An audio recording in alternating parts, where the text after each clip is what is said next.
Up, everybody? Tommy here, Math Productions.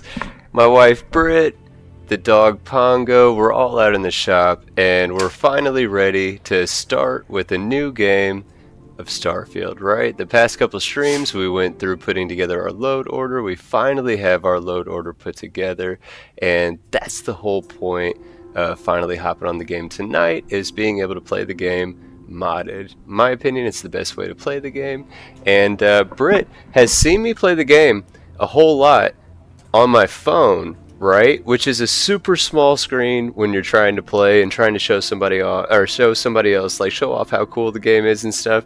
Not super easy on a phone, but on a TV it's much easier, right? So that's the whole thing that we're going to try to do.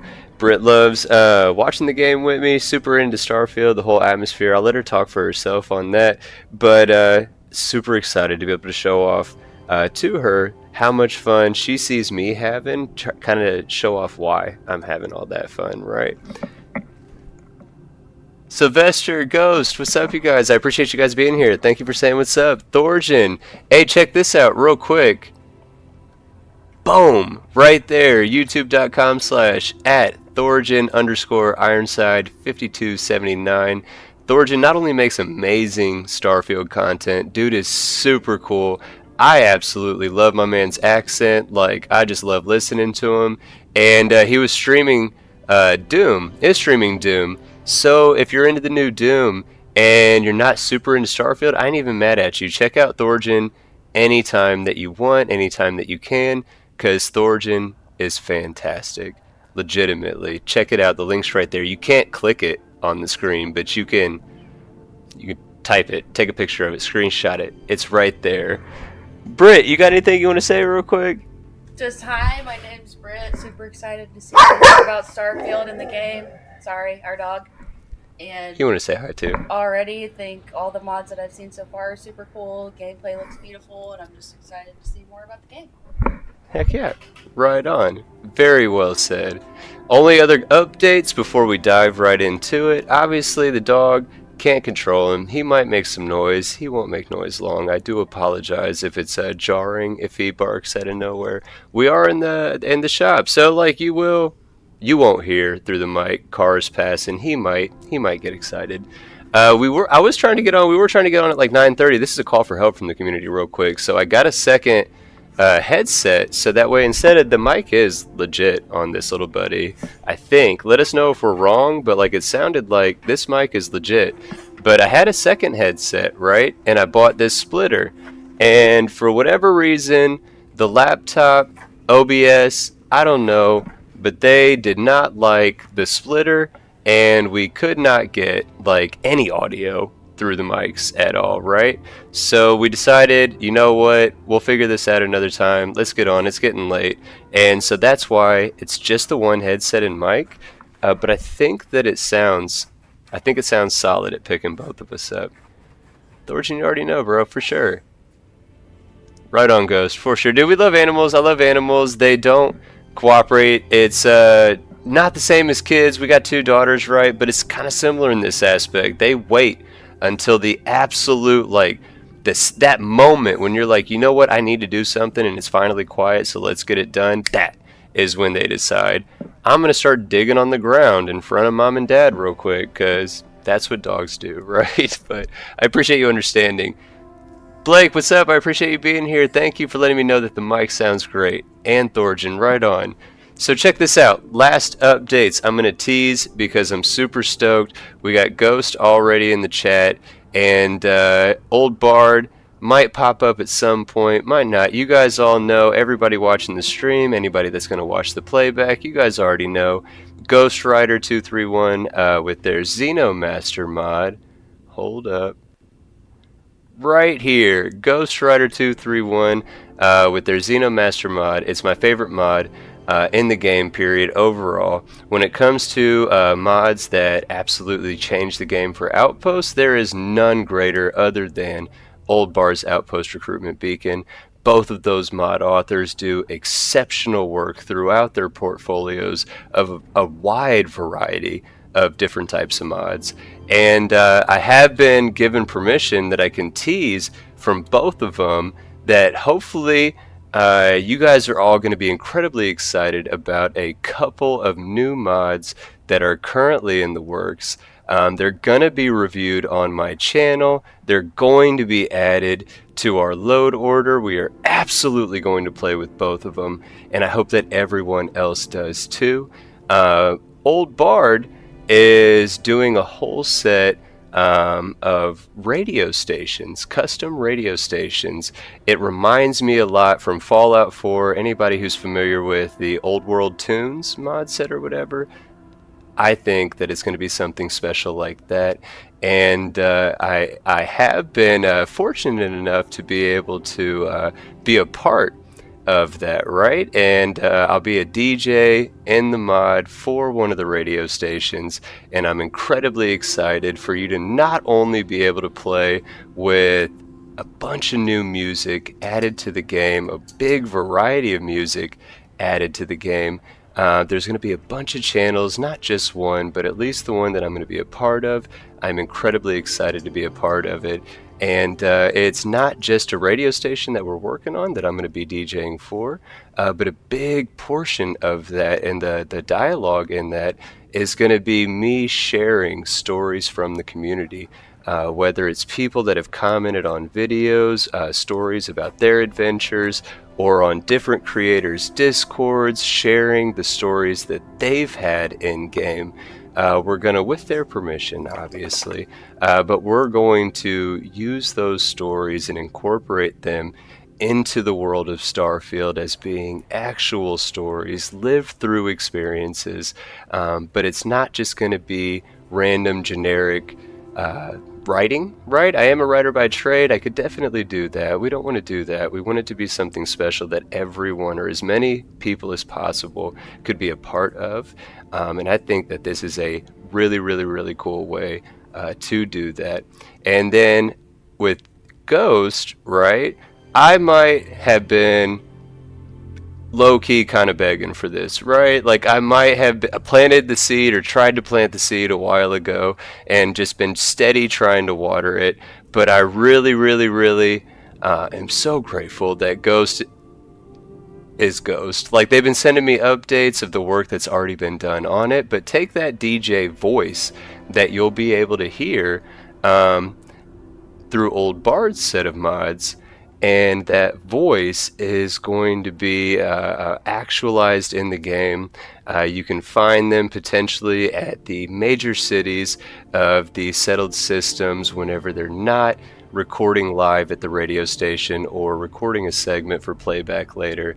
You can actually find them in person with their trusty toad face named Clyde, and wouldn't you know it, they have an assortment of goods and items from the Xenomaster mod specifically, so CCD grenades, stuff like that that you need for Xenomaster. You'll be able to purchase them from that DJ Tommy as an NPC with the companion in game.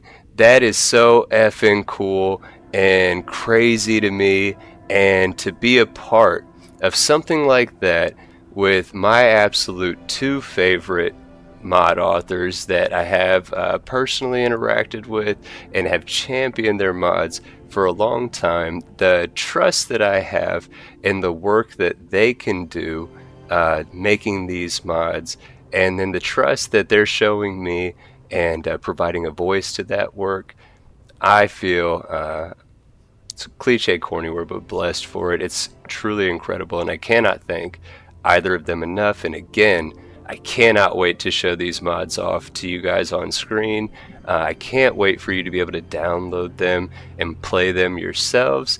So if you enjoy the content that I try to create for Starfield and bring to the community, just know that there are a couple of very special mods that'll be here before you know it.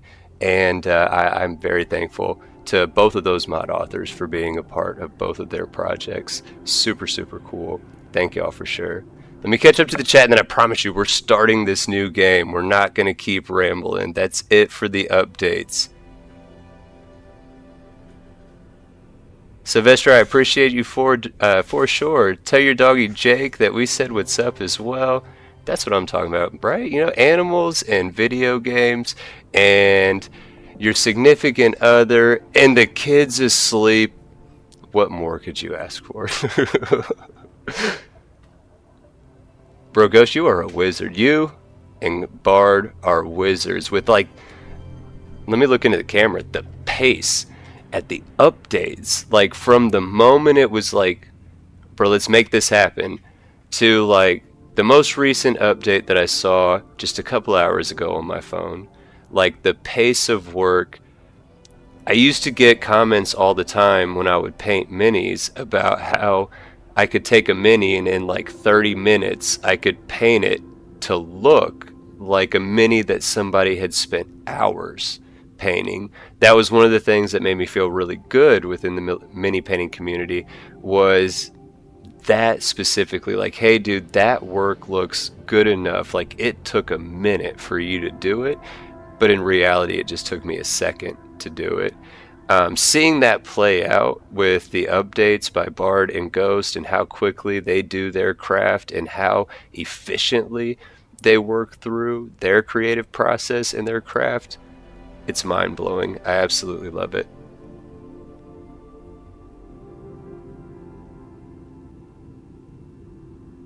So I'm curious too, Thorjan, about the mods for the PC side of things that go through the script extender. Obviously on console, I have no experience with those types of mods. I don't think, to be fair, I don't think they're on console. Maybe they are, I don't know, but I hope that you don't have to lose anything or restart, because I definitely know how that feels. To be fair, you know how I feel about restarting, but I mean, if it's not a purposeful restart, I should clarify this about my chronic habitual restarter syndrome. If I choose to restart, no shame. It is what it is. I made the choice. If the game like gets screwed up in some way that it's outside of my control and I have to restart, I'm still going to restart. That's fine. But it does hit different, like, for sure. Those don't hit the same to me. Blake, right, bro? I can't wait for these mods. I cannot wait to be able to actually not just like talk about the mods in concept, but to show them off in game. I cannot wait.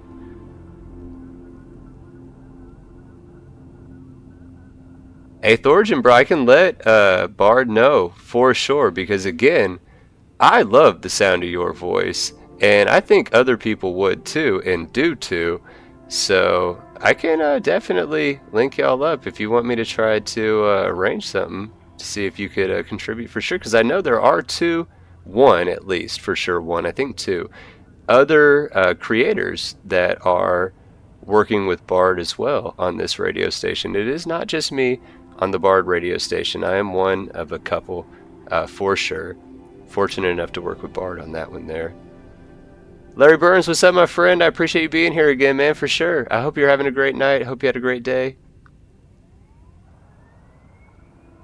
Oh, Ghost, I appreciate it, man. I know you will for sure, man, and same both ways, obviously. Anything I can do to help, you just let me know ASAP, and I'll get it done. Performance on the low side for you, Ghost, probably because you got like 300. Xeno's just wild roaming around an outpost. As much as that sounds epically awesome to me, that sounds like a broken PC to me too.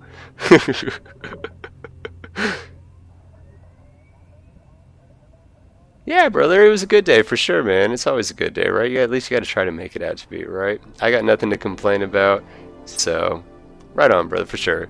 We're going to get to the game, finally. I always do this. Look at this. There's nothing to load. We have to start a new game. That's what we're doing. Confirming. Start a new game. Creations are currently loaded. Note, achievements are disabled. Cool with me. No disrespect to anybody who chases achievements or cares about achievements. Respect. You know what I'm saying? Go out, get it done. Super cool. I do not care about achievements. I talked about it with mods specifically, where I said that because there are for certain creators that put out exceptional free mods, that I have no problem 100, 200 credits to be able to get the achievement friendly version of the same mod, just to be able to try to throw some compensation back at those creators. But I'm not going to use achievement friendly versions. Like, I just don't care about achievements. So check this out. When you play modded Starfield, you will get, depending on the mods you use, a bunch of pop-up windows that pop up right away. You might also have noticed, Tommy, you're not in a mine shaft descending into a mine with Lynn and Heller talking to you, right? That's absolutely right, because SKK mods, they have two fast start mods, and I'm very careful when I say that because they are not alternate start mods. Those are two separate categories of a beginning of the game changing mod. But SKK mods, they have two. One of them, if you do want to start out as a member of the Crimson Fleet, they have the Crimson Fleet SKK Fast Start mod. You start out as a member of the fleet, so it automatically unlocks that quest line. And it does have you choose at the beginning of the mod if you want to be friends or foe with Systef, so that way you can choose how you want those quest lines to unlock or play out or whatever. But you have a fleet outfit, a fleet ship. So if you want a free alternate start mod where you can have a spaceship that is not the Frontier, SKK Mods Crimson Fleet Fast Start mod will give you a little rinkety Crimson Fleet ship to start out with. Absolutely good enough to start out with for that scenario. That's not the one that we're using. We're using just the standard SKK Fast Start mod. I absolutely love it. It jumps you to the point in the main quest line right when you've arrived at New Atlantis, so you skip through all the Vecterra stuff, you skip through the space stuff, the Crete stuff, and you're right here landing at New Atlantis. And other than that, nothing else has changed. Again, these are fast start mods, not alternate start mods. It does not change the way that the quest line will play out or unlock or anything like that.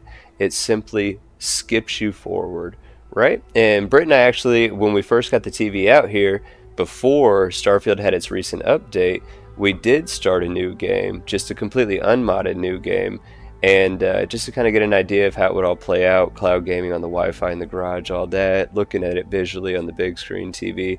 And when we played through, all we got through that evening was the initial character creation from the Vecterra stuff, we did the space stuff, we did the Crete stuff, and then we got to the lodge, gave them that first artifact, and that is where we had held off for the night, right? So we're actually going to show how you can pick up from that moment right there within the settings of SKK's Fast Start mod. But with that, we'll have some other pop-ups that'll occur. The Modular Arsenal mod by Quarter Onion Games has a little dialogue prompt.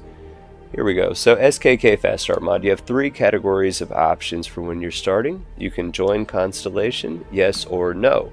If you choose yes, which is what we're going to do for this playthrough, if you choose yes, let me switch up the screens here too. There we go. But if you choose yes, you have to start out in the lodge, because it starts you out at that point where you just delivered that first artifact and you're now officially a member of Constellation. If you choose no, disabled, we're not even going to worry about it. If you choose no, then, because disabled is more about New Game Plus stuff, I don't get to New Game Plus ever if often, so I'm not worried about that one. But if you choose no for joining Constellation, you now have 6 options for where you can start your game. You can start right here at the spaceport at New Atlantis. You can start at the lodge. You could start at Cydonia, Aquila City, Neon, the Den, or a random map marker. So even though it's not an alternate start mod, it does allow you to change up where you start your game from. So not just if you start out with Constellation or not. So obviously no, we're still holding that artifact that we got at Vecterra, or on Vecterra. We have not yet gone to the lodge. So that is what the no option is you still have that artifact, you just have not given it to Constellation at the lodge. The yes option is you have that artifact and you've delivered it to the Constellation at the lodge. We are going to choose yes for that one, which is going to lock us into the lodge.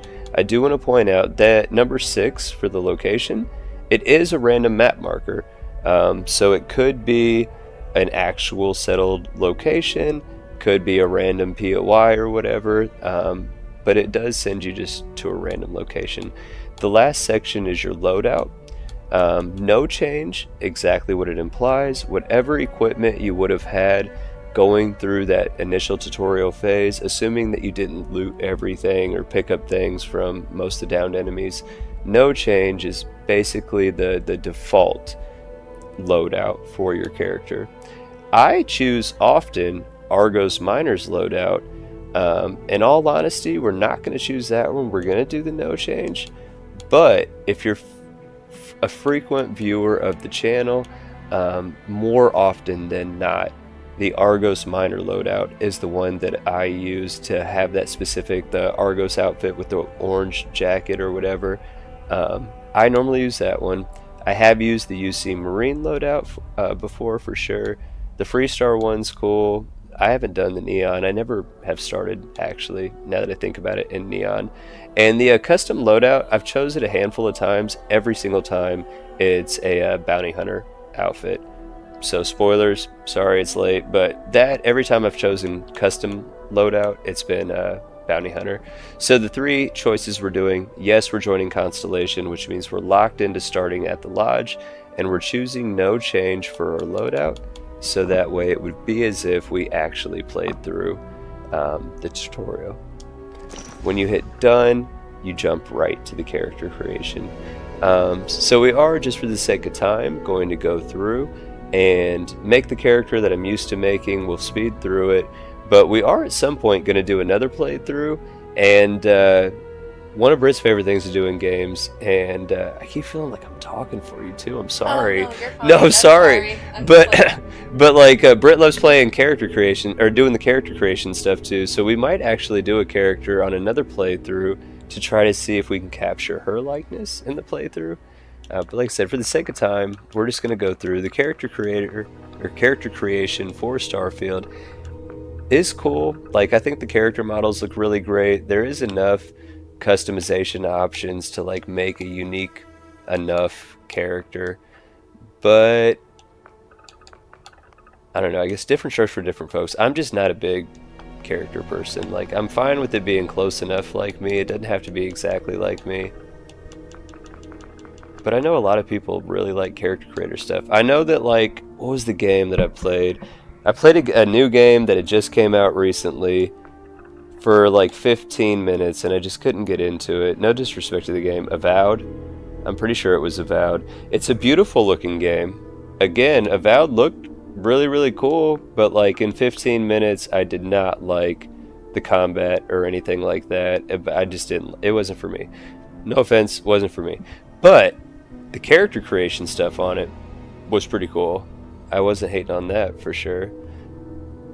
So, funny story about this, the only reason I paused on it, that it all looks nothing like my beard, but playing on my S23 Ultra for like the past year, 15 is what I pretty much always chose for the facial hair.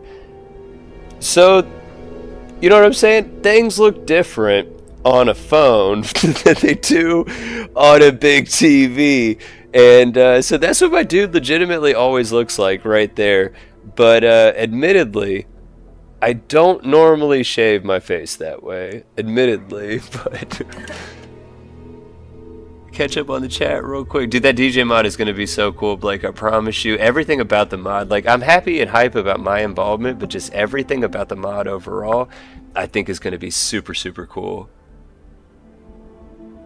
Bro, so planet hopping, not only on save files, but like, I've found that like in a single session of play, jumping around between a bunch of places back and forth will, for some reason, like cause the game to start bogging down, where if I exit out of the game and go back into it, it's right back to normal.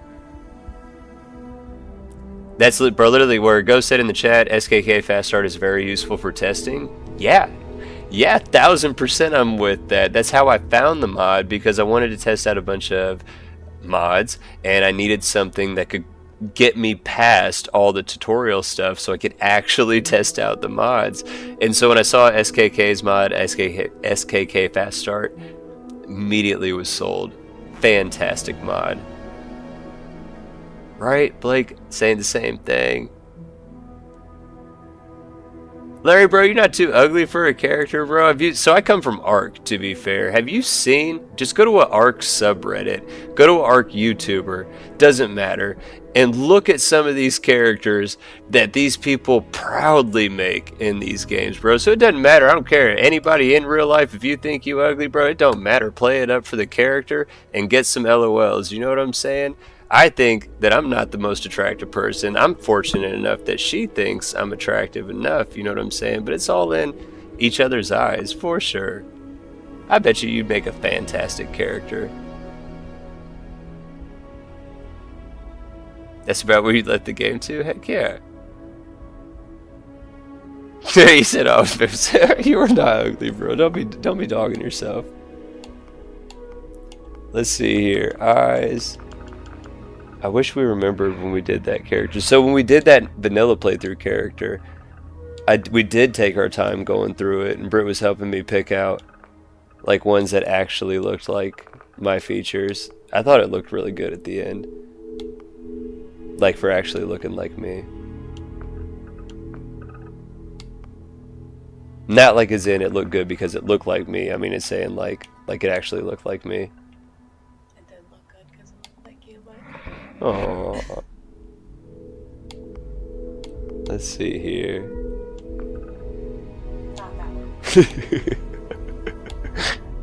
We gotta be realistic, you know what I'm saying? I do smoke. I know some people ain't gonna like that, you know what I'm saying? Smoking's unhealthy. I do not advocate for smoking. Nasty, horrible, expensive habit. No one should start it. But, you know what I'm saying?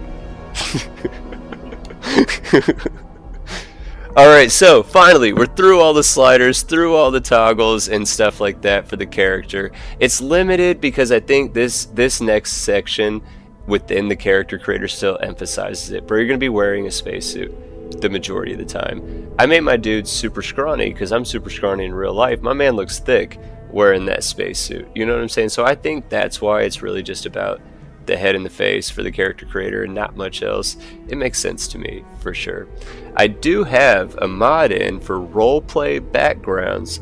Forgive me, mod author of roleplay backgrounds, for I absolutely love your mod and I do not know your name off the top of my head, but roleplay backgrounds is incredible. If you're like me and you like to roleplay characters, if you do or don't come from a TTRPG type background or whatever, but roleplaying is fun for me. Gets you invested in your character. It makes it so much easier to get immersed within your character in the game, and roleplay backgrounds is fantastic. It adds stuff like I don't know if I'm saying this right, the Aegis field agent. I use it so much I don't even know which one's any more different. Deimos graduate, pretty sure is not normal. Enviro insurgent, all these X's. I really like roleplay background, but what we're gonna do here is go with a default vanilla base game whatever background. We're gonna go with xenobiologist because obviously when I'm not building outposts, you guys know what I'm doing in the game. That is capturing Xenos. So I'm going to go with the Xenobiologist background. It gives us a starting skill point in lasers, which is going to be our laser weapons as well as our cutter. Surveying, which is going to be not overly relevant for us, excuse me, because we're using Will and Y4's domesticate all flora and fauna mod, so we just need one click to be able to 100% stuff. Fitness is going to be cool though, because increasing your lung capacity is never a bad idea. Never a bad idea. So xenobiologist, and then for traits, a lot of these traits, it looks different. There was an update or something. I don't know what traits were added from here, but I did with the cheat terminal. Normally it adds in like the all items are free, always crit. So those are from the cheat terminal. But I added something else that added in traits, because a chef, a corpo, a lover, a power lifter. That's why I'm kind of stunned right now. My hand just up in the air looking like an idiot. Like, I have never seen these before. There's one that literally says a xenobiologist. What? Minus 20% research costs? You spend a good amount of time in your labs. Is this from the roleplay backgrounds? Did it add traits with an update or something? I don't know. But we're going with that. Heck yeah. And then Brit's definitely an empath. I always choose empath, so we're definitely going with empath. The decision that we have to make now. Brit, this is going to be all on you. We either go with hero worshipped and get... I'm in the minority on this. Not many people are going to believe that or agree with this, but the Adoring Fan is one of the best companions in the game, in my opinion, by far. So, the Adoring Fan is only available if we choose hero worshipped, or we go kid stuff, because kid stuff gives us our parents in game, and it's the only way to have the parents in characters in game. And throughout the course of the game, over time, they give you rewards that you otherwise will not have access to in the playthrough. So we either have parents who give us stuff that we have to basically pay them an allowance, but we otherwise get nothing that they offer, or the Adoring Fan who is hilarious, is affectionately called the Annoying Fan. They don't directly give you any like specific unique rewards per se. It's them themselves that is the reward. Which one do you think? Let's add some comedy to hero worship. Oh, I'm with it. I love the Adoring Fan. Blake, I appreciate you understanding. You know what I'm saying? Although good on you for quitting. Fantastic. Heck yeah, bro. Thorgen, drive safe for sure. Have a great night, my friend, at work. I appreciate you listening in the background, my friend.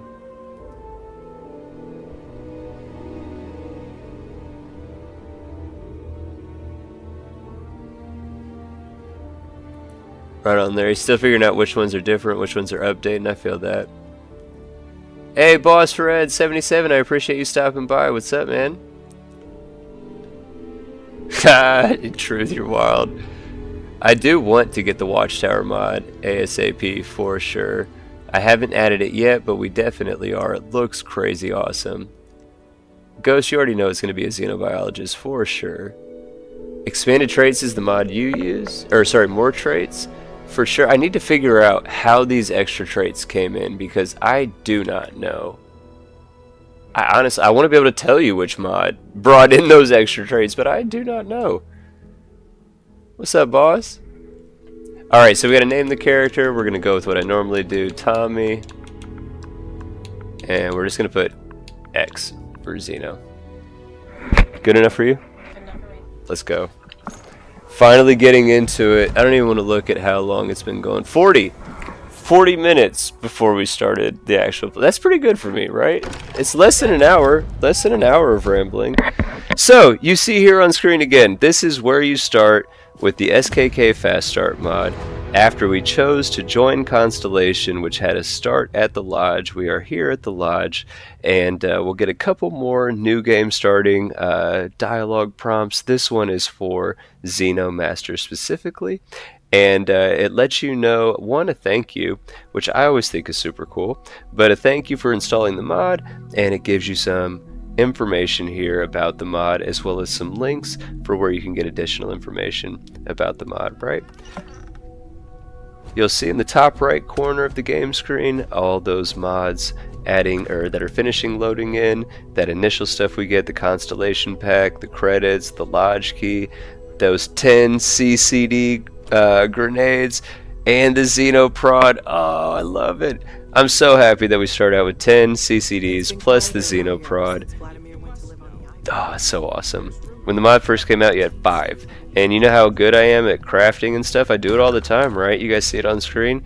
Yeah, I don't craft that often, so I'd be out of them 5 CCDs and just be sad. Charlie Brown music would be playing in my head while I knew that I was out of opportunities to catch Xenos in the immediate future. So having 10 at the start, fantastic. What I just talked through This is that, I think it's LGBC that made the Build and Decorate Anywhere mod. It adds in this mysterious box inside your room at the lodge, and inside that box is a ring of decorating and a ring of building.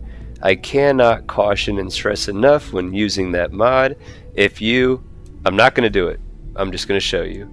I'm not going to do it though. So if you go to apparel, you're hovering over that ring. If I clicked the A button right now and showed that I had equipped that ring, and then I immediately click the A button again and unequip that ring. So even though mechanically I did equip it and unequip it, I never left this screen or anything else like that. Would not matter. When I did that right there, a terminal would have popped up right there in the middle of the bar at the lodge. Again, I cannot caution and stress enough, the Build and Decorate Anywhere mod is fantastic, but you should be very careful when you equip that equipment, because the moment you equip that equipment, it is absolutely going to pop up the terminal for you to be able to access the Build or Decorate menus. So down here it should be old knowledge at this point, but for any new players, if you go down into the basement of the lodge, there is a bunch of fantastic stuff. A bunch of stuff, if you're not playing with mods, that you're not going to see that you are seeing on screen currently, but that weapon mount, these ammo boxes, there would be a table here with a storage box.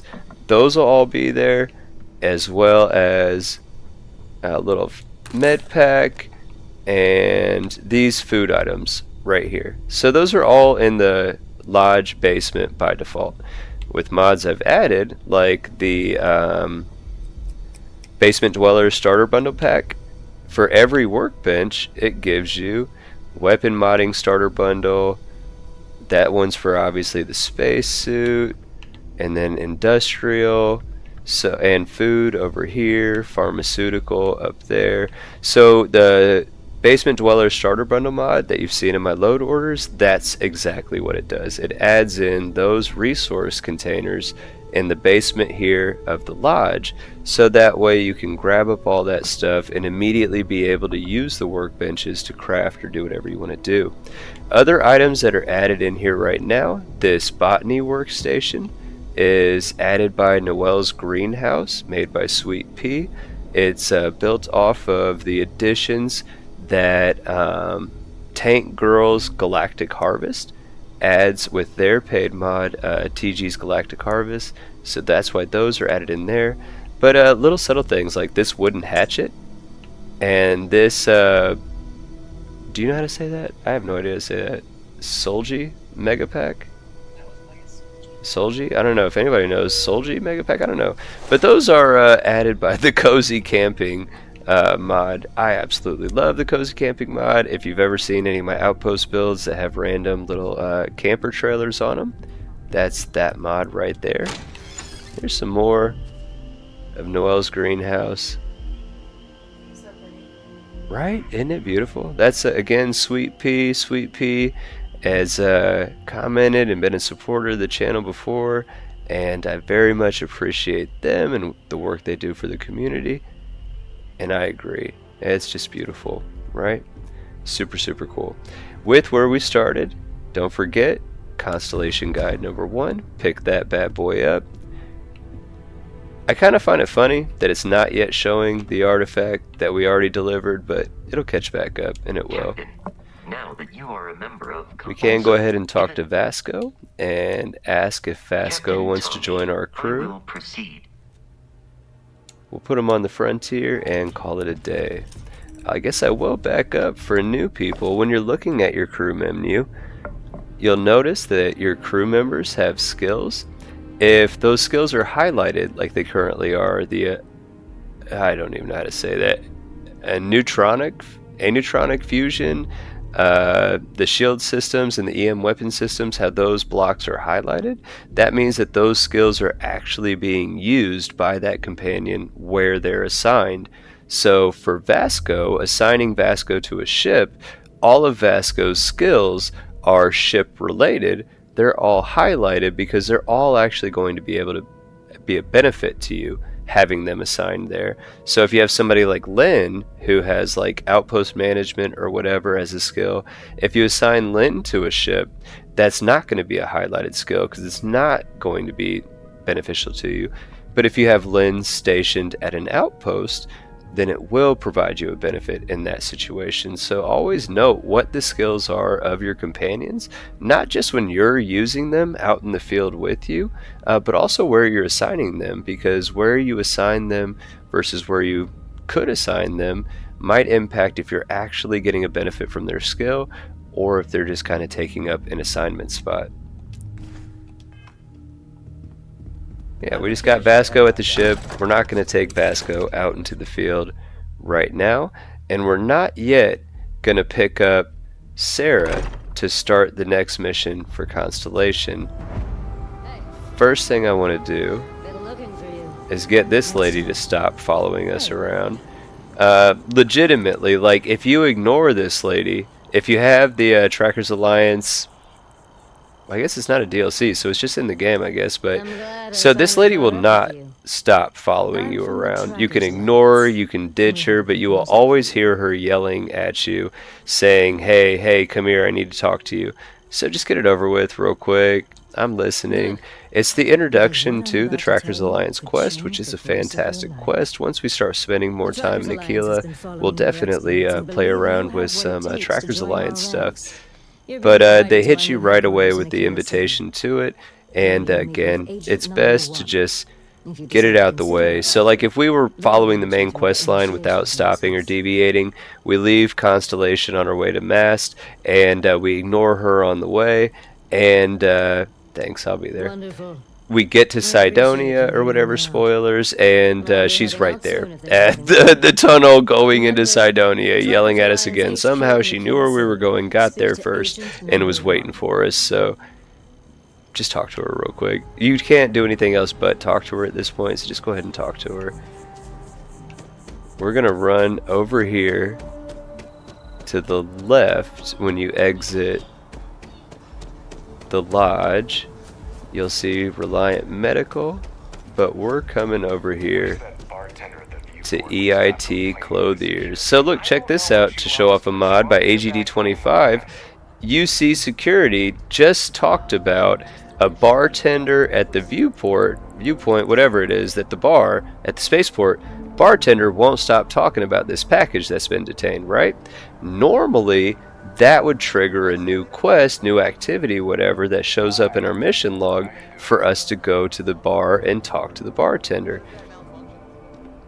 If you go to the bar and talk to the bartender, you'll still be prompted with that side quest to be able to pick it up and follow it. But with the take your time, quests don't auto start. Again, I believe it's AGD 25.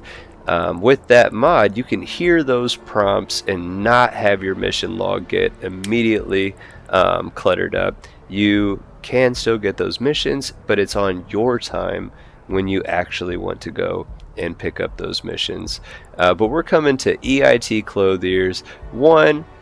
Zone 79 is fantastic. These images, I'm pretty sure, are added because of the Starfield billboards and posters, if I recall correctly, mod by Zone 79.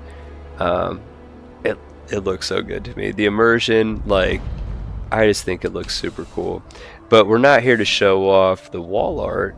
We're here to talk to a vendor, but we'll talk about another mod in the way, or in between. So see here, store hours, EIT Clothiers. So we're playing with a mod that is called something along the lines of NPCs have more vendors and schedules and something like that. It's in the load order. It's the one about NPC schedules, but I love this mod. So it makes it so in the settled systems at those vendor shops, they actually have a schedule. They're not just there 24/7, 365, always awake in the same outfit, ready to go. They actually leave, so they're always awake. They're always in the same outfit, but they're only ready to go during their hours of operation, right? So at every vendor, you can go up to the counter, there'll be data slates you can pick up, and you'll be able to know the hours of operation for that vendor.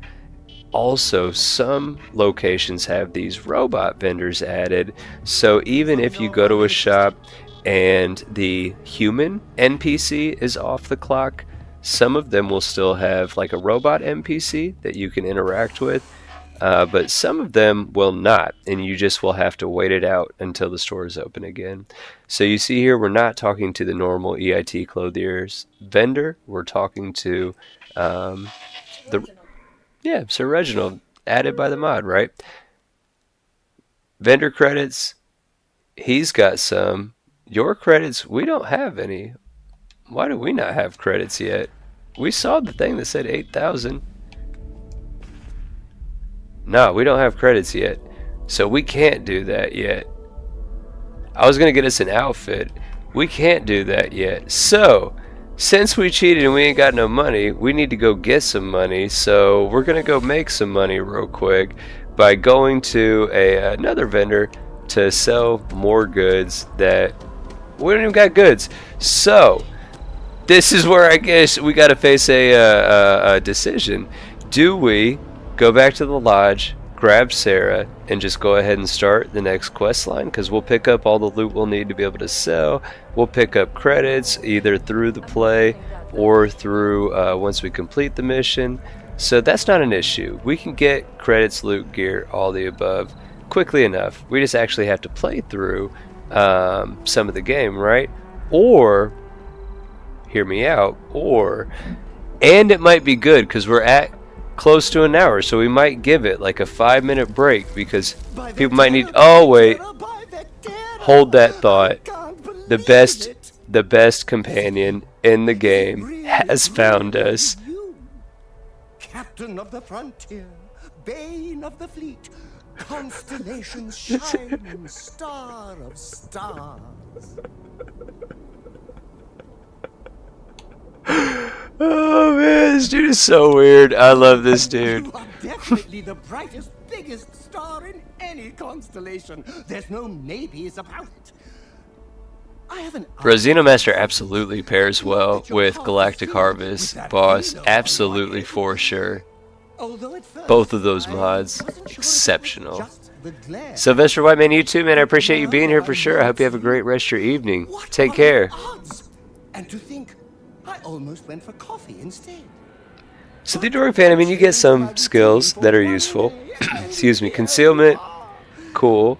Scavenging is useful. And the weightlifting is really the biggest thing. So like the Adoring Fan, if you use him in game, that's basically your pack mule. You know what I'm saying? That's basically he has a big amount of stuff that he can carry. So if your inventory starts getting full, you can give a whole bunch of stuff to him and he'll be able to carry a whole lot of stuff for you. Let's go with, you know what? I agree. This is clearly right? Destiny. And you can try to fight Destiny, but you probably aren't going to win. Although, I'm not gonna lie, if you put like a hat on, dude, or maybe some shades, and you change this awful outfit that dude is wearing, I like him, but the way, no hate on anybody watching this whose hair is similar to this dude, not a fan, and this outfit with the turtleneck thing going on, and the little clavicle sleeve things coming down, not a fan. Like, they do this dude no favors. I swear he is not as off-putting as he comes off. I love this dude. Assign crew. We're assigning him to the... We can't assign him. We don't have... Oh, so the ship's got to be landed. So this is a fun one too to show off. I'll show you guys how to fix this real quick, because it's not actually something that's broken with Fast Start mod, but there is an easy fix. So if you do a Fast Start mod, something that you might experience is that the frontier does not show up on the landing pad. So if you choose to start at the spaceport, more often than not, the Frontier will load in behind you. Not every time, but more often than not, the Frontier will load in behind you if you choose to start at the spaceport. If you choose to start pretty much anywhere else, the Frontier is just going to be kind of floating somewhere out in the vastness of space, not where you're at, not at the landing pad. So like you just saw when I tried to assign the Adoring Fan to the Frontier, right? I couldn't, because it said that there was no landed ship. The Frontier wasn't landed or whatever. So let's go to the spaceport. Look at those billboards. Like, I was about to show off the outfits that I was trying to show you pictures of from all those different mods from Zone. But that's why we don't have any money, so we can't look at them or anything. We can get them, but this is all Zone 2. Like, all those billboards, they just look clean. They look good. I swear too, playing it on a TV, so much better. But I've been championing for so long how much I love playing with my Backbone controller on my phone, how convenient it is. Still hold that. Those look so good. Right? Like, I still love playing on my phone. It's incredibly convenient. Absolutely love it. Like, you guys know I can talk. I don't even know what to say. My mouth is open. I'm just looking around. Like, on a TV, it looks so much better. Plus this, like, these outfits. Again, I was telling you, like, when we were playing modded or unmodded, I was like, it looks good, and it's not that you notice it's different, but then when you see it with, again, like Zone 79's crowd overhaul, all these custom outfits on every one of these NPCs. Except for security, obviously, but... Hey! Hey, you! You have a minute? What is this? I need to talk to you. You're the one that was on Vectera, right? What is this? You flew in on the, This has never happened to me before. I've never talked to this dude. Who is this? I don't know. It depends on who's asking. Why? SSNN research... What? Another Tommy in the game? What? It's true, right? You saw some real action? What is this?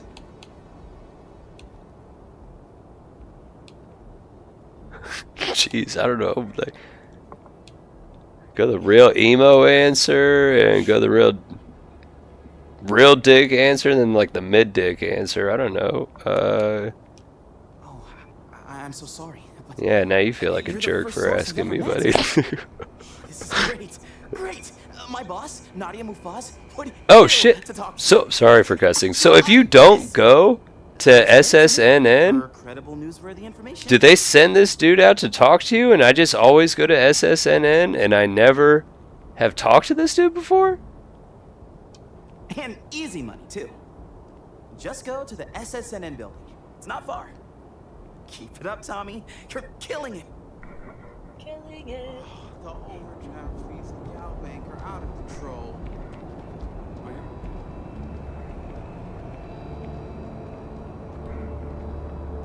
I genuinely don't know. I promise you, I have never experienced Tommy Bitlow before. Who is that?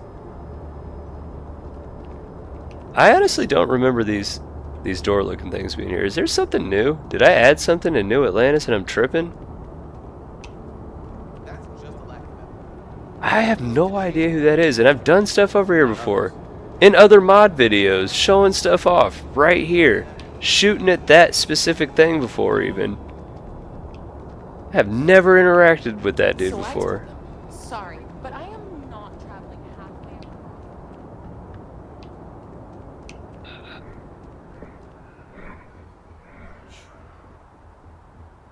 I can normally keep talking, but until something like that just like throws off the wiring, and now I'm like, I don't know what that came from. But so here, look, this is the issue. This is what I was trying to show before I got thrown off by Tommy Bitlow and whoever that dude is. I've never seen that in the game before. I don't know what that was. But you can see at the spaceport, there is no frontier, right? That sucks. If you just go up to the ship technician and be like, I'd like to view modify my ship. Okay, no problem. And then you literally back out of it.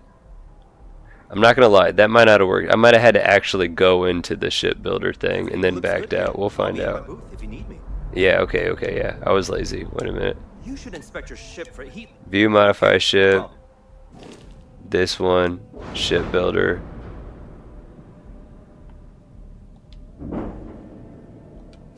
Do I have to actually change something and put it looks back? good here. I'll be at my booth if you need No, me. there we go. There's the frontier. So if you just go and talk to the ship technician, again, view modify ship, actually enter the shipbuilder, it'll pop that up. And now we can go back to our crew menu, adoring fan, and put them on the frontier. Like I was saying though, look at the skills.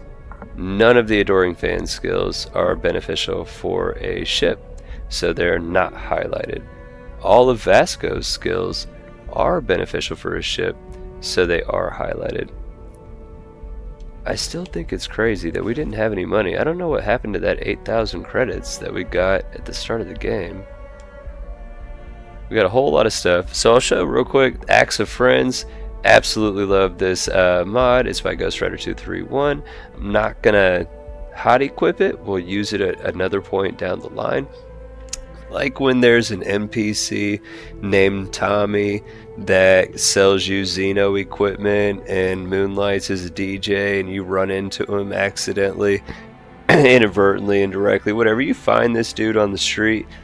I'm saying is you could pull out the Acts of Friends. In theory, what it does as a mod. There's a plane going by. I'm sorry. I said something they didn't like. They're coming. No.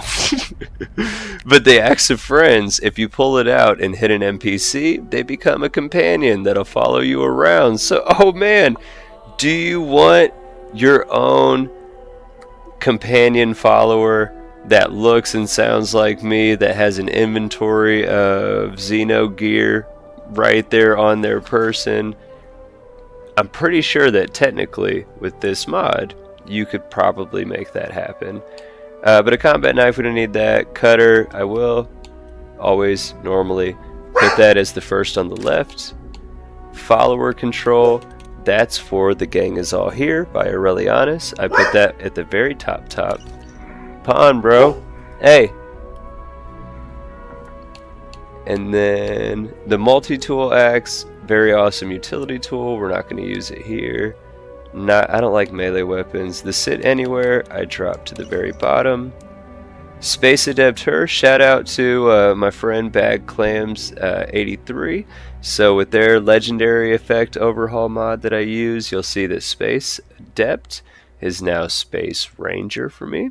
And it says Space Rangers have mastered combat both in space and on the ground, giving them a 30% damage increase while in space and a 15% damage increase while on a planet.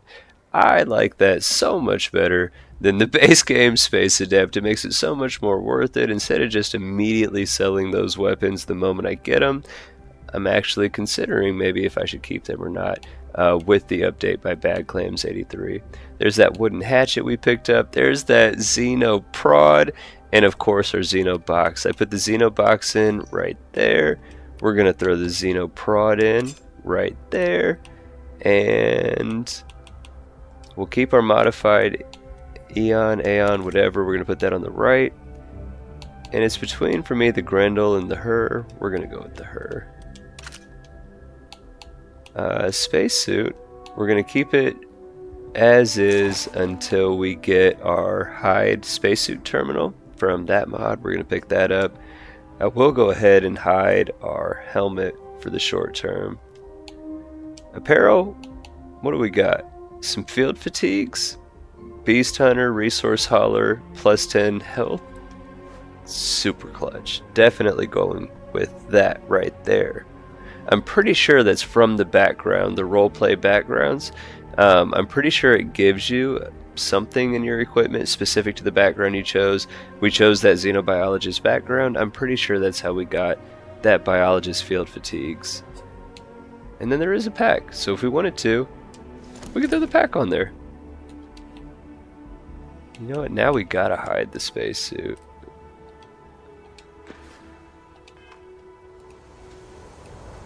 Oh, look at that. There we are. We forgot one thing. Most important thing. Throwables. The top two with the MA and the parentheses are from Modular Arsenal by Quarter Onion Games. We started out with frag grenades, but the most important, the CCDs. I'm even going to quick key them right there. And then I'll go ahead and activate them. So, what I was about to say, because I'm going to pose this question to the chat, and I'm going to give it a couple minutes for any... Is this dude coming to talk to us too? Is this like a Tommy Bitlow thing?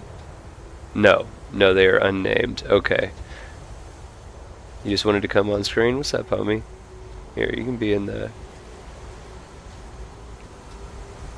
There you go. There you go. But so, two options for what we can do. Do you want us to go to the lodge and grab Sarah and start the next the first quest line within Constellation? Head to John, talk to him at Mast, and then jump over to Cydonia. I can show a very quick way to bypass pretty much that entire mission, because I even have a video up showing it off before, but I can skip the majority of that. We can get right to the end if we wanted to do that option. The other option is, since we have no real credits, there is a way I could give us credits, and there is a justification I have for that. Most of the playthroughs I do, recently at least for a while, have started out with a massive outpost build, showing off that outpost and then getting a couple more uploads in before a restart. When I build those outposts, I give myself like 100k to 200k credits to be able to have the availability to all the things I want to build, all the resources I'll need, all that good stuff. So, two options that we could have with where we're at in the game. Since we have our character created, we have our initial hotkeys and equipment set, we have dropped off that initial artifact to Constellation. We're not carrying that around, and we have the availability to use the frontier in front of us.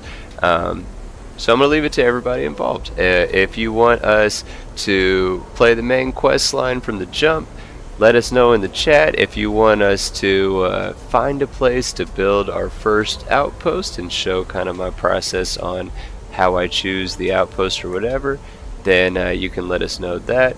We're more than likely going to continue on with the main quest, but we don't have credits, so that's the only reason I was going to pose the question. But for the next 5 minutes, I'm going to put the screen on a break screen. I hope you guys get something to drink, use the restroom, grab you a snack, answer some texts or whatever you got to do, but don't go anywhere, because we will be right back. You got anything to say? Right on.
breaking my concentration here.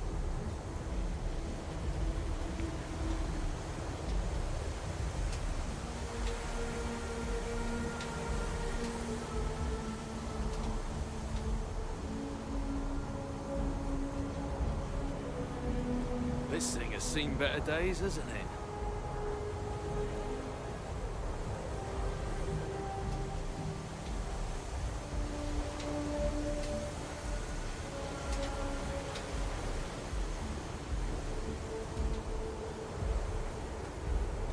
Actuators look decent. I mean, for a ship this old.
Intakes a bit clogged.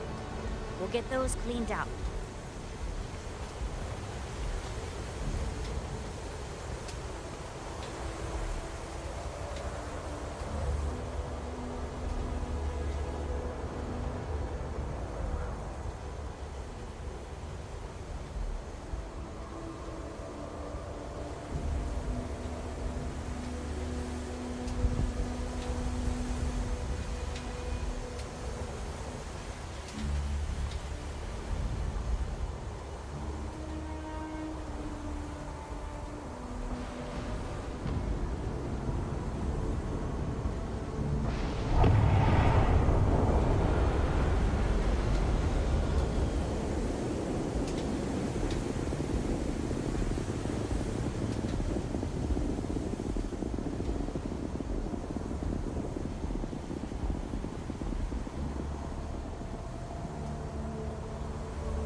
Hey, what's up everybody? Back from our break. Thank you for being patient. I hope you got a new drink, a new snack, stretched your legs, used the bathroom, did whatever you had to do, and we decided that, probably for the sake of time, because whenever I start building outposts, it takes me like a minute to figure out where I'm going to build it, and I can build them quick. But we'd be talking a much longer time investment, probably into the wee hours of the morning. So what we're gonna do instead is go back to the lodge. We should have, I thought, an icon unlocked for it. Am I just not seeing it? There it is. We're gonna go ahead and fast travel to the lodge. We're gonna pick up Sarah, and we're gonna go ahead and start the first real quest for the main quest line with Constellation. So we're back here at the lodge. We're going to enter inside. Using the fast start mod, I know it's going to devastate a bunch of people. You don't get to see that little cutscene the one time of the watch unlocking the door. You miss out on that experience, but Sarah, right? So, and also too to note, so with the Take Your Time quest on Autostart, that's why there's not an initial quest yet to talk to her. So, are you ready to get to work? Or was there something else? No, we are finally ready to get to We're going work. to be doing some old-fashioned detective work. The artifacts are relatively So in the inert quest line, once this they're is out the of bedrock. That means people can pass them moment around where without even knowing what you're they are. actually I've been going letting to start contacts know to be on the potentially lookout for strange learning little more objects about these that random back up off of artifacts. normies It's going to smoothly. show A you tip from the UC mechanically sounds promising. how to, one, it's going to let you explore the map. It's going to show you about the mass district, give you some information about that. The same way when I But it's started also going to teach you about There's like an going to another electricity settled, in the air well, when you know another you're about to system, uncover something. and then landing at a specific location. It's going to show It's you not that new just that. location that is I important want to for a lot take of this other stuff. opportunity to see how So you it still handle feels yourself in a lot of and for ways you to to me learn more mechanically about us. like this I'm quest going to be line sticking is with like you an for this. extension of the We'll be traveling tutorial. together It's until we just either like find instead an of it artifact being or general this lead runs tutorial dry. for the gameplay itself, it's more like a tutorial and a slow introduction to what you're going to experience throughout the rest of the quest line. And Sarah also lets us know that she's going to be our companion out in the field once we start this quest line, and that she's not going to be able to be dismissed until we finish this quest line. So we got it, you and me, until we You'll get need that to head to artifact. Mast. Check in with the Vanguard recruiting office where my contact works. And listen, whatever you were before or whatever you do once you're out there, I don't care. So long as you don't bring UC security to our doorstep.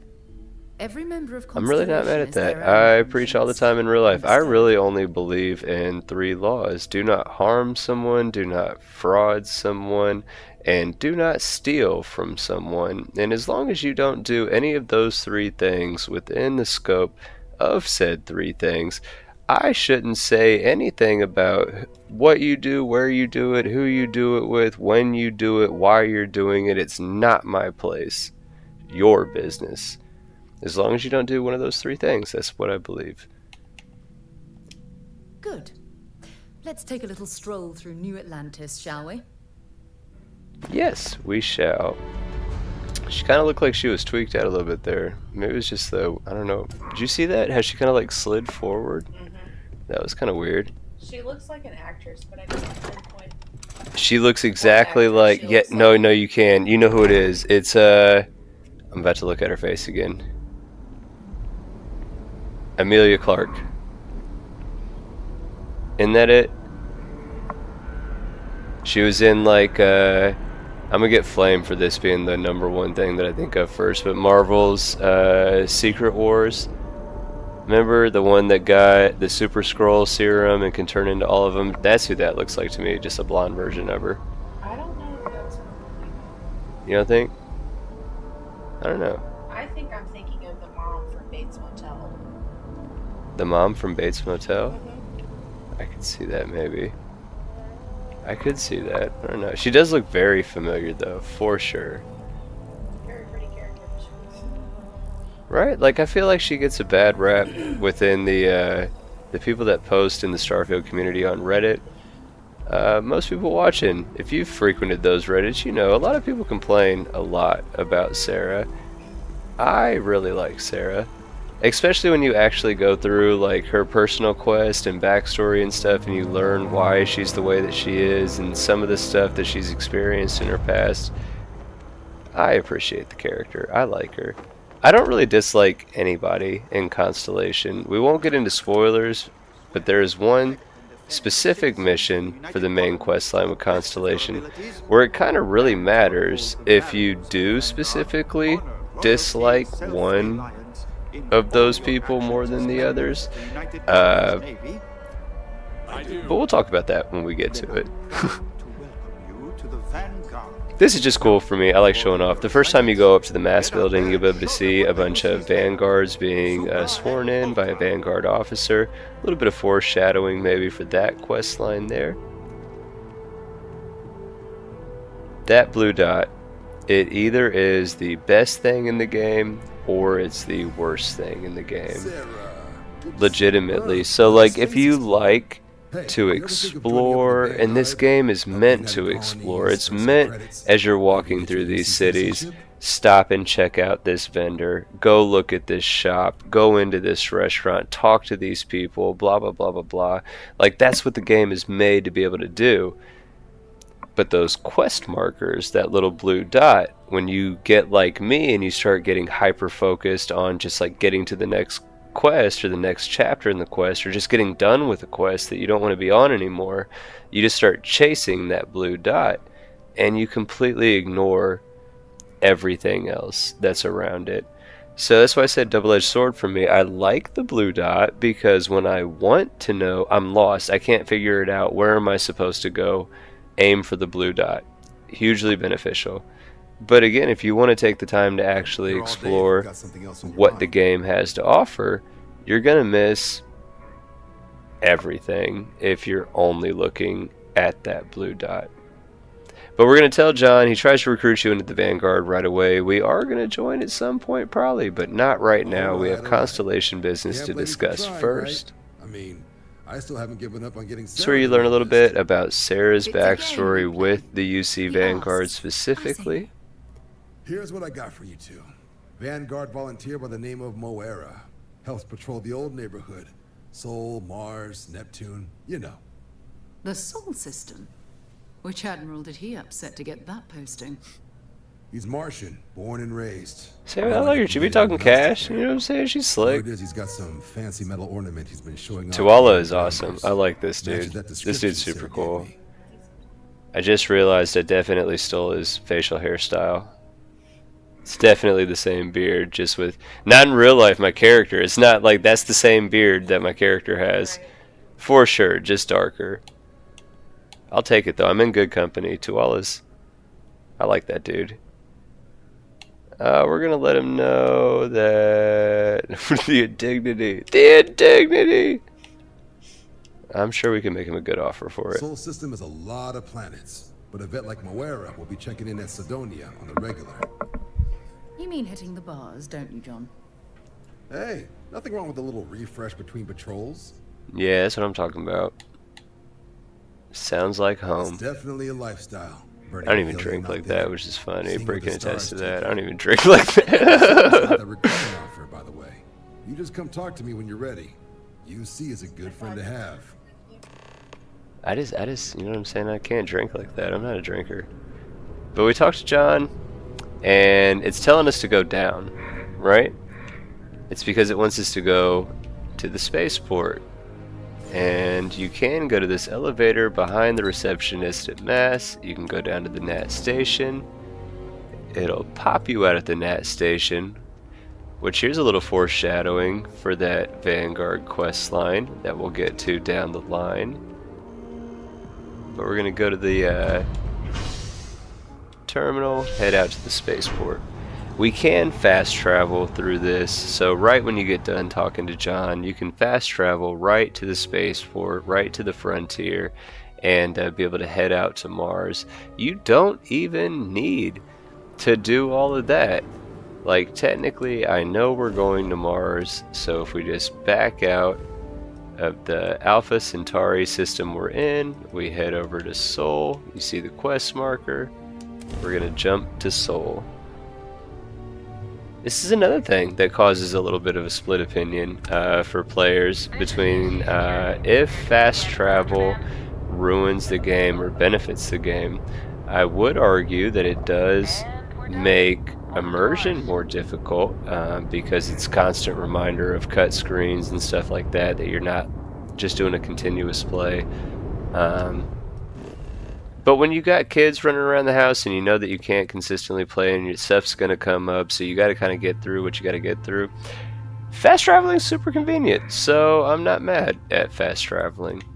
But we're at Mars in the Sol system. We scan the planet and we're landing at Sidonia. Again, Sidonia was one of those starting locations with SKK's Fast Start mod that you could have started the game right here in Sidonia, at Sidonia.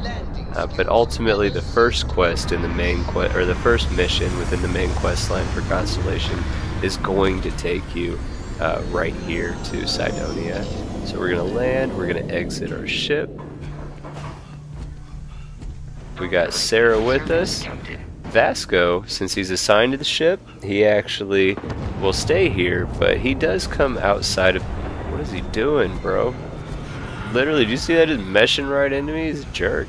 But he'll hang out outside, whatever. The Adoring Fan is also still assigned to our ship, but the Adoring Fan will stay inside of the ship.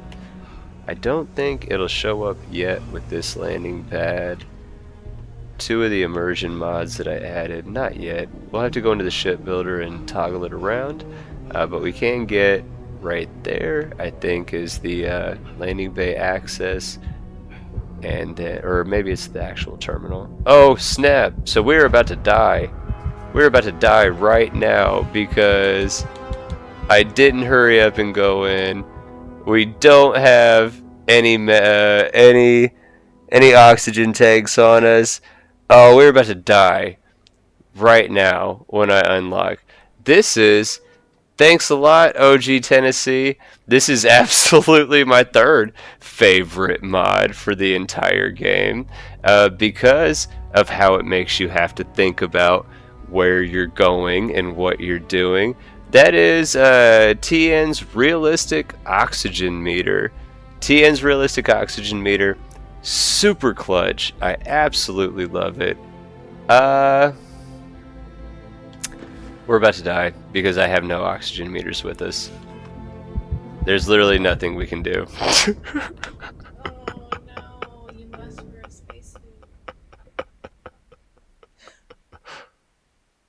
The best part about that death, I didn't want to spoil it. I didn't want to spoil it in the moment, but we hadn't saved anything to that point. We hadn't quick saved. We hadn't slept in a bed. We didn't do a hard save. Yeah. I had the boost pack equipped, but I didn't have a level in the boost pack. So that wouldn't have worked. There's always tomorrow. Alright, so hear me out. Check this out. This is what we're gonna do. We're not gonna end completely like that, but I'm gonna show you how quickly, when I'm not rambling and going on and on and on. Game crash, load back into it. I'm going to show you how, when I'm not rambling and droning on and on and on, that you can very quickly use the SKK Fast Start mod to do what you want to do, accomplish what you want to accomplish, get back into the game proper. How quickly I have some of these toggles memorized to be able to click through within the character creation. Yeah, moral of that story again, do not go when you're using my own load order that highlights and emphasizes how awesome TN's realistic oxygen meter is. Don't forget that when you're streaming it to people out on the internet, you know what I'm saying? Because you're going to show up in Cydonia. Spoiler on Cydonia, no breathable atmosphere. And when you're just standing there looking like a dummy talking about stuff, you're actually suffocating yourself. So when you start to actually go inside the breathable part of Cydonia, funny story, you won't make it because you're out of oxygen. So no, 1000% not. That is just me completely not considering the fact that I'm talking about going to Cydonia, which I know is not a breathable atmosphere until you get inside of Cydonia. And then I'm just standing there. It's on screen in front of us, so I was watching the screen. Literally the little things going down, and then when it started blinking, I was like, oh, wait a minute. Oh, wait a minute. Slow and painful death. Dude just fell out. Alright, so load it back up. Back here. Join, yes. At the lodge. No change. You know what? Screw that. Argo's Minor loadout. We're going with that one. Because I like that outfit. Sorry. You look like that.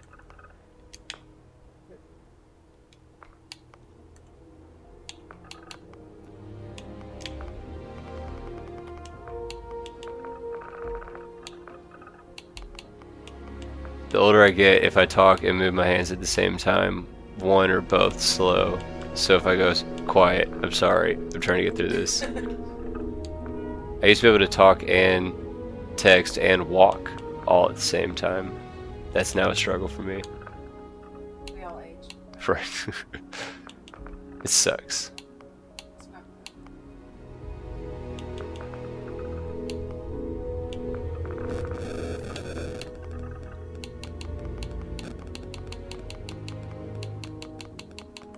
Yeah, we'll just go with that. Scroll back down to xenobiologist. And which ones did we choose again? A xenobiologist. Empath. Yeah.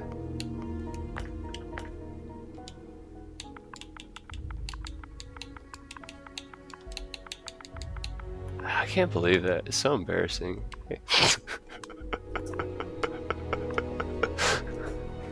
Oh yeah, no, it's fine. But look, watch. So on the top right, just watch. It's gonna say that we got like 8,000 credits. I don't know why we didn't have those credits though. That one threw me off. Something happened. Watch. Watch, up in the top right.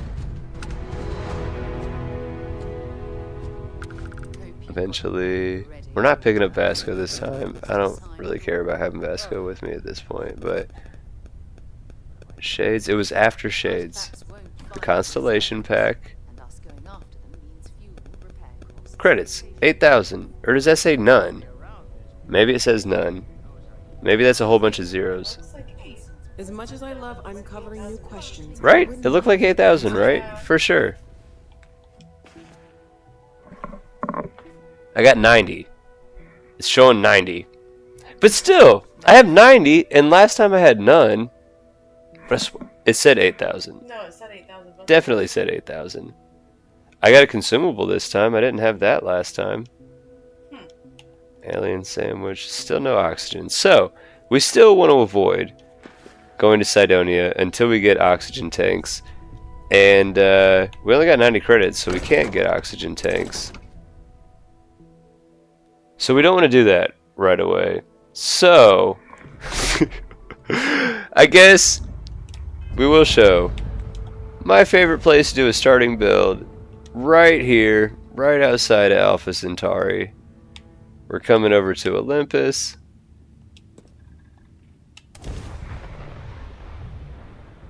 Oh man, that was really like a waste. That was like an hour just of me rambling, just to die. Like, and completely lose everything that we were showing on screen. But right outside of Nisoy, you're going to see the Almagest, which is a derelict casino. Love going there. If you go there, clear it out of the spacers, not only can you get all the loot from them, but there is contraband and credits in a decent amount at that derelict casino right there, free for the taking. Not free for the taking, but the enemies aren't difficult. There's not many. That's right there. We're going to the surface, right underneath it. Nisoy. In the Olympus system, this planet has standard oxygen for your atmosphere, average magnetosphere. The temperature is temperate. Its gravity is super close to what we're used to. So this planet is livable, right? I really, really like livable planets. People familiar with my builds will know that I do a lot of outdoor type, open type builds that are not restricted within airlocks and stuff like that. So I like it when my people can actually walk around not wearing a helmet and spacesuit in these breathable atmospheres. I don't know how to say this word right. I always call them Dedicus forests. It's clearly not Dedicus. It's like deciduous? Is that it? Deciduous? Deciduous forests? I think they look really cool. The savannas look really cool too, and I like coasts. But whenever I try to build near water just for the aesthetic, I end up trying to incorporate water into being like a bigger feature of the build, and I end up not liking it and quitting halfway through that build. So I don't think we're going to do the coast. I think we are going to go into a deciduous forest. And let's see what it looks like.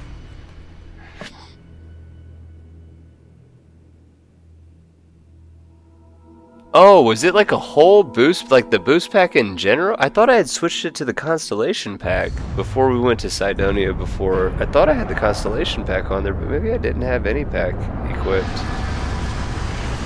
I wouldn't put it past me, that's for sure. I could definitely see that being the case. You'll notice right around, real quick, all the vegetation, rocks, stuff like that looks different than the base game. That's all because of It's Me Poly B. It's the same assets, so I mean it looks the same as the base game, but the sizes, stuff like that, just the work that It's Me Poly B did with their environmental mods is incredible to me. Absolutely makes the game way better. So these things are fun, right? They're freaky looking. And they do this little shimmy at you. And they're like watching me, you know what I'm saying? But they're not attacking. We need to go ahead and grab out our CCD and our prod.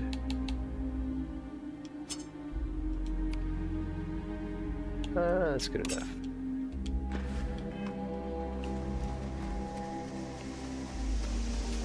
I like this area, it's flat. Normally before I go out looking for a place to build an outpost, I'll go ahead and give myself the credits that I'm going to use, and I'll use 25k of those credits to be able to get a land vehicle.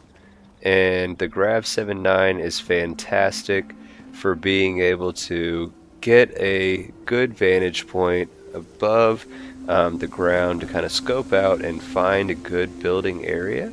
I don't have that land vehicle right now, but I like this area, and look at this. When the stars align, the stars align. My first ever, second ever video for Starfield on the channel was highlighting Xenomaster, and in the end we captured a little roach buddy on Crete, and this is our first live stream on the channel where I'm not just talking about a load order and actually trying to play the game, and I'm definitely about to get this little finger-legged looking roach buddy right here. We're going to use the prod and we're going to whap him. Oh shit, we killed it. It gave it sneak attack. Oh, because I was crouched. Dang it, look at him. He's got his little sad little finger legs up in the air. Oh, man. Alright, let's sneak up on this dude, though, because I love these buddies, and if we could get this one right away, I would take it. Blah. Oh, crap. Oh, crap.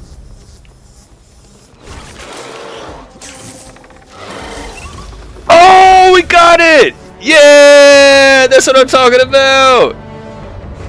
Yeah, team successful! We only had to use 2 battery charges.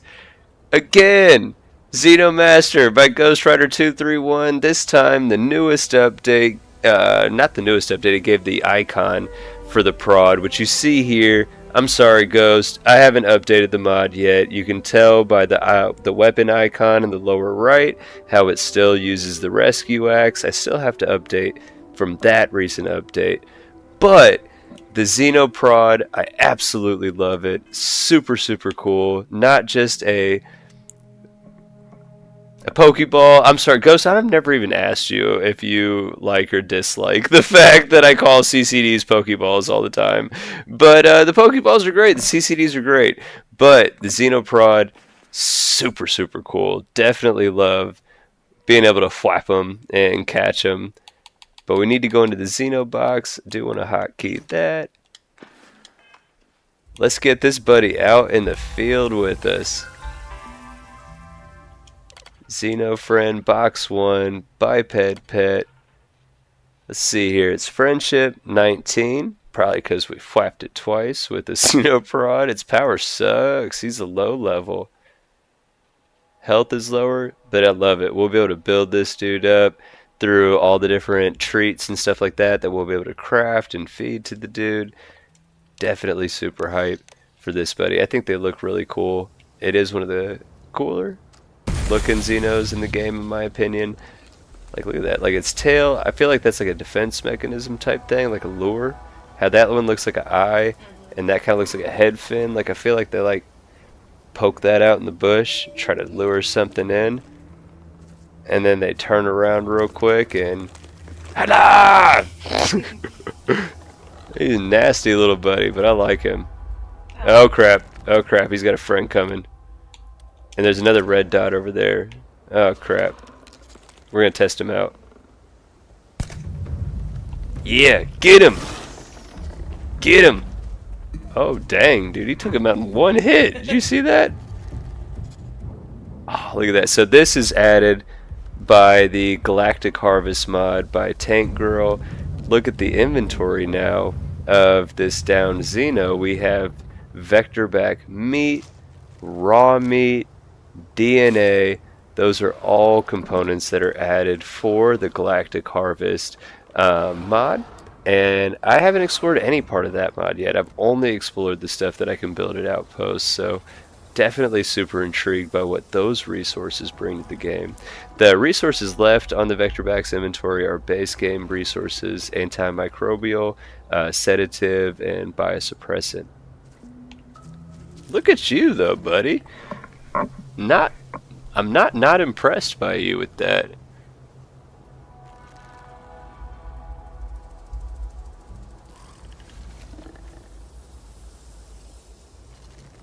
Oh yeah, shout out to Murder Raven for sure. Where's Brody at? I hope they're having a good night. What's up, Thorgen? Glad you're still here. Hope you made it safe to work. Yeah, you know what to do at your door. That's fair. Just send him my way. Just say, no, I have nothing to do with it. Not affiliated with that. It's this guy. Go talk to him. And I'll just, like, plead ignorance. I'll cry a little bit in front of him and hope for the best. You know what I'm saying? I'll stop calling it that, though. That's fair. Because to be fair, Nintendo doesn't be playing. You know what I'm saying? Like, they don't be playing. So I feel that. That's absolutely valid. It's just the easiest way to tell people what it is. It's such an easy simile. You know what I'm saying? Like, I know you get it. I know you get it. I'm looking to see if there was anything else I could try to provoke. I guess we could try to provoke this one right here. Is that a different color one? That's what I was looking at earlier. Doesn't it look lighter? You think we should flap it? Get another one? We can have two of them bad boys. This one's a higher level, I think. I don't think this is gonna go good. Look, it's like teasing that thing. It's clearly chasing it, but it's not attack. Oh, but I think it killed all of these ones. Maybe it's just tired from killing all them. Get it from behind. Oh crap! Get out. Oh, that one's ours. Okay. Did you kill it, bro?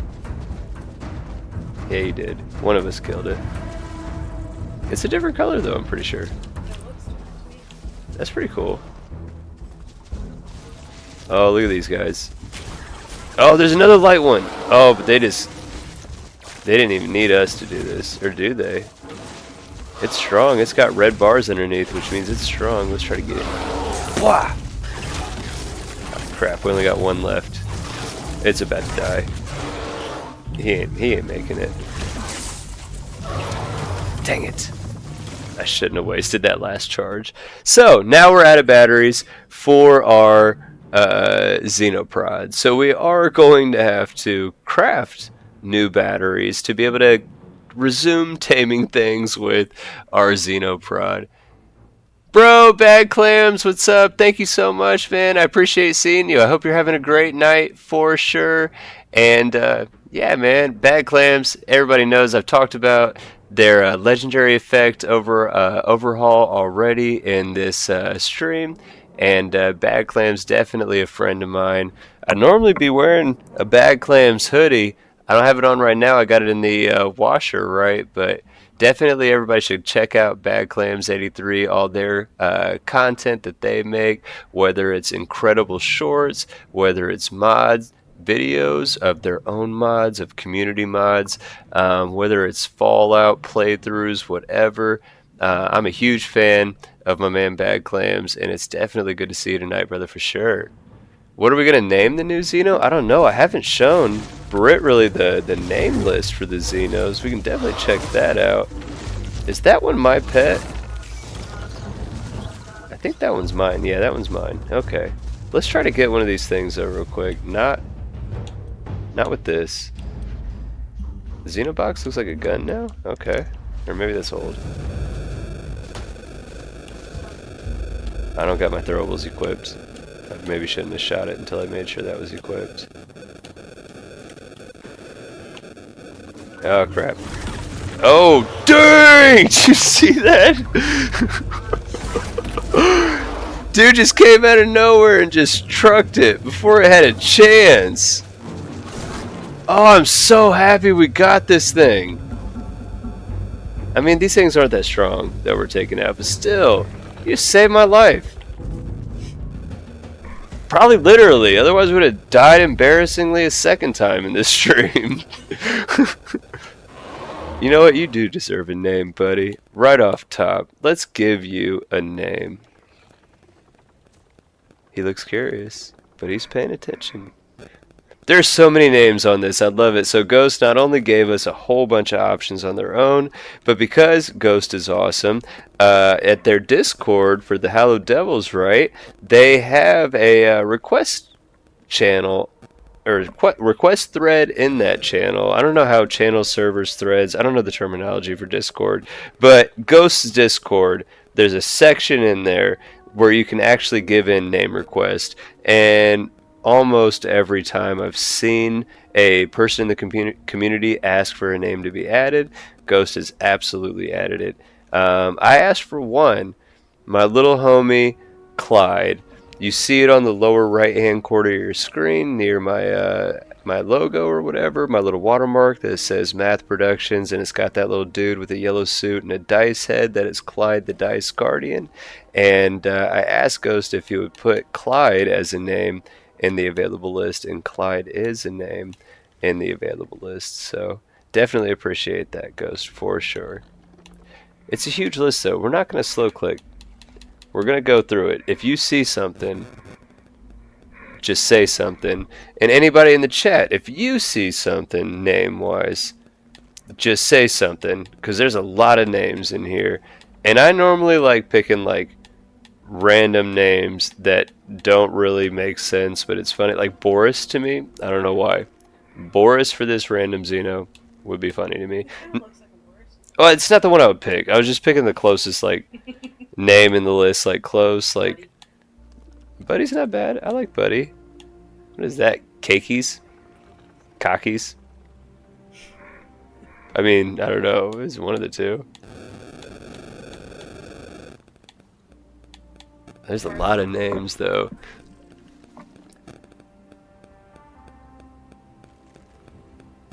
Oh, Bad Clam said Barry. Let's go. We'll go with Barry because that fits. That fits how I like to name stuff.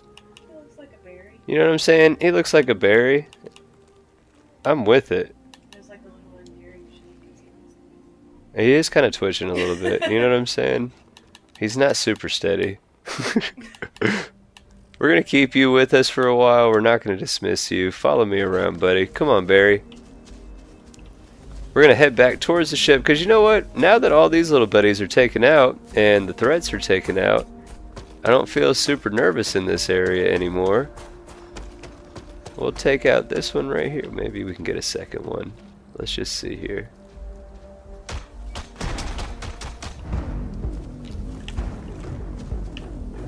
Ah, that was a horrible throw. Oh, that was a horrible throw. I just wasted a CCD. You want to know why I go through so many CCDs? There you go. Oh, dang it. No, come back, come back, come back, come back. I had to reload. Dang it.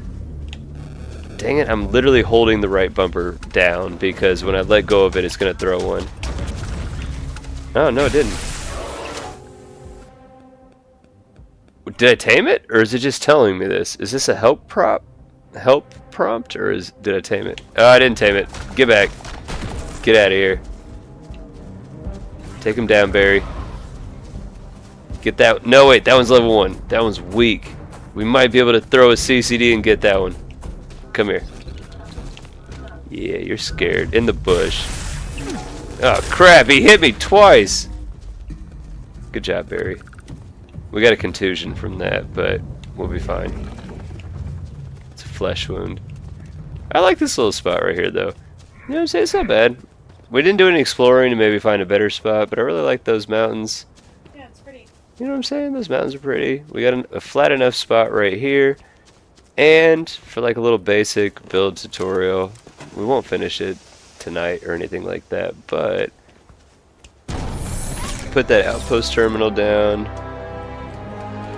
It's not a settled system, so even though we're using the cost of living mod that makes it so you have to pay a registration fee or taxes when you're setting up an outpost, only if you're doing that in a settled system location, because Olympus is not a settled system, therefore Nisoi is not a settled system location. I don't have to pay any sort of fee at Nisoi for setting up an outpost. I should have grabbed at the lodge all of those starter materials from the Basement Dwellers starter material bundle pack. We will go back and get all those from the lodge, because if we had all those, all these things are gray, we'd be able to build a lot of them. I can't build probably the one thing I wanted to build right now because I don't have structural material. The invisible landing pad by Mills Bills, introduced in their garage, and invisible landing pad mod. Mills Bills is incredible. I use 2 of their mods only, and I still put them in my top 5 favorite best outpost modders. They do exceptional work. But I need a structural material, and I don't think I have a structural material. Can I get structural material from one of these harvestable plants? That was toxin, not structural material. What about this, buddy? Yes! We got one! That's all we needed. Okay. And we know there is a structural material that we'll be able to harvest with a botany facility or whatever once we get that unlocked. It's a level 2 science skill, so we definitely can't build one right now, but we will be able to build one eventually. So right here in the build menu, I'm putting that invisible landing pad rug by Mills Builds. What you're noticing is it has what is that, vertical axis whenever you're placing it, and that's relevant to your landing gear itself, right? So wherever you have the pad is where the landing gear is going to rest. If I were to put that pad like this up in the air, then the frontier would be floating when we land here on this pad. So I always try to mesh mine into the ground. You could try to line it up perfectly, I guess, like right on the surface. That's not bad. I wouldn't be mad at that. But I try to hide it. And I'll show you that I don't think it does anything bad if you have it meshed into the ground like that. So this is what the landing pads look like by default, landing in this position. And we're about to actually get a save in, so that way we can get our ship, make sure it's lined up before we start building. If you've seen a lot of my older videos on outposts that I've built where I use a ship landed on the ground as like a central feature of the outpost itself, before I start doing any of the surrounding stuff, I make sure that the ship is, one, sitting on the terrain in a way that makes sense to me and looks realistic to me, but then two, like the direction that the ship is actually pointed, and that will be able to, one, allow you to manipulate the environment around you to kind of like make it make more sense with where you're putting in buildings. I guess that's the whole point I'm saying, is depending on the direction that you angle the ship within the build radius, in context to the other geographical topographical features like in that build radius, that's just as important as the buildings themselves. You can have the best location, period, and mess up the build by where you put the buildings for sure. But you can have an amazing layout for buildings, and it doesn't matter if it doesn't fit the location, right? So getting that initial foundation of where you're going to be building at, what spaces are available and where you're going to be building at, and then if you're going to have your ship, like I do a lot of times, not on an actual designated, like squared off or circled off landing pad that is clearly aesthetically meant to be a landing pad. If you're going to just put it on the ground, you have to consider not just how it's going to sit on the ground, but how it's going to manipulate the space around it and the space within that overall build radius. So once we have that placed, I just tried to line up the pad with its current positioning, because what we're going to do then is quick save, and then we're going to load. We don't have any other buildings built yet, so this might be overkill, but it's a habit I've developed. When you're building outposts, and especially when you're building outposts with mods, leaving the build radius can absolutely sometimes like glitch out and mess up your build. It can cause terrain features to spawn back in.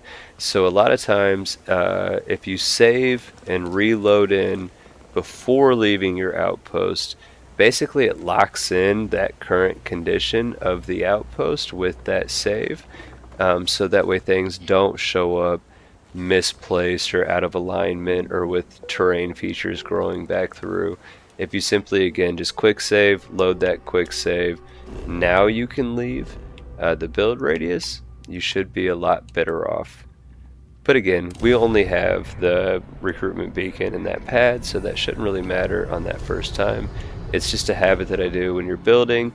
When you leave what you're building, before you leave what you're building, save it and reload into that save.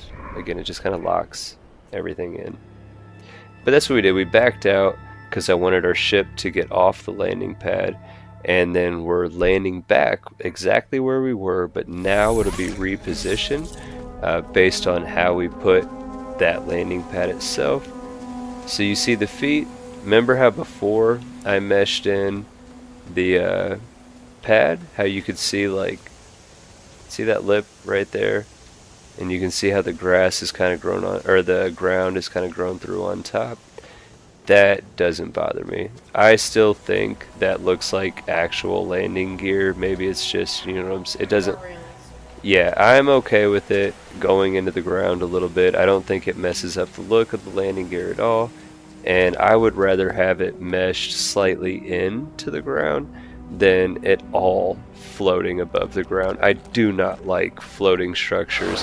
On MathP Gaming, our secondary channel that focuses on Fallout content, specifically played on that channel is Fallout 4 and Fallout 76.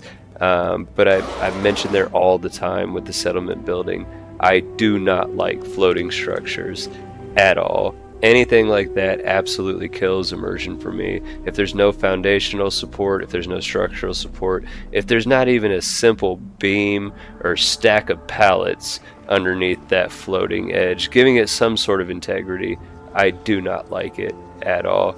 So again, I will sacrifice the landing pad being meshed in slightly, but making sure that every single point of contact for that ship is actually touching the ground.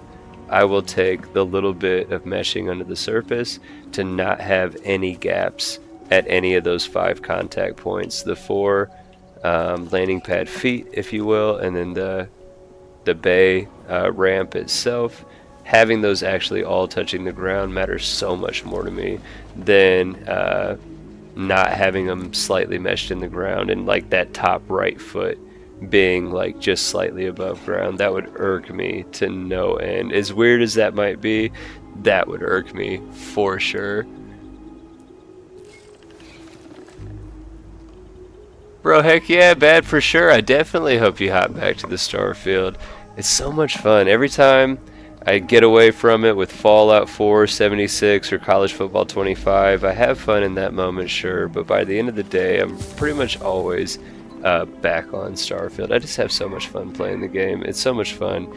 We're teasing the part that I love the most. We're not about to start it because it is super late for sure, but we might have some free time tomorrow. Maybe to hop back on the game. I am off. We got stuff to do around the house. We got some other stuff I gotta work on, like recording lines of dialogue for Old Bard and seeing if Ghost needs me to do anything while I got a day off. Definitely looking forward to both of those. But we might again find some time at some point tomorrow to hop on the game. Maybe do some outpost building. Maybe just grab us some credits and some gear to actually get back going on the quest. We really just need oxygen for that point in Cydonia. After that, if I'm remembering correctly, I don't think we'll need oxygen, because even at the end, when we find Mawara, we're in space still, but we're in the ship. I know it's Cydonia is that only thing. Oh, that was wild. It just popped up on the computer, OBS disconnected, but then it popped back up, it reconnected. So if something crazy went on with the stream right there and it glitched out for a second, I apologize. If it didn't do anything and people are like, Tommy, what are you talking about? Then don't even worry, it's all good. But yeah, so lastly, to wind down here, a little recap, because I have a TTRPG background. I'm a GM by trade with that normally.